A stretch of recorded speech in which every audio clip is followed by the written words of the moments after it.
La Mare de Déu fa coques, deia Maria signant el crepuscle amb el dit.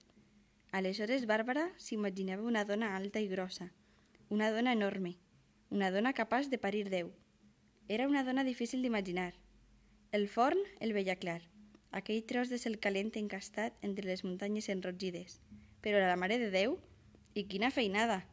Només pastant coques per a tots els mots per qui pregaven les àvies ja devia ser una mala cosa. I a més hi havia els sants, els màrtirs, els àngels i els arcàngels, els querubins.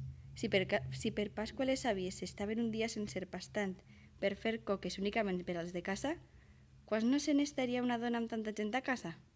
I mentre Bàrbara intentava d'afigurar-se com devien ser de grans aquelles mans, les mans de l'àvia Maria enfilaven agulles, feien nusos invisibles i sargien. I aquella seva manera de sargir era alhora màgica i hipnòtica, perquè a mesura que els forats s'anaven cobrint a pleret amb aquell fil que ella feia anar i tornar, Bàrbara sentia un no sé què de guaridor i de benèfic, com una calma antiga que li amarava l'ànima. Aquell fou un dels regals que la seva àvia Maria li feu per a tota la vida.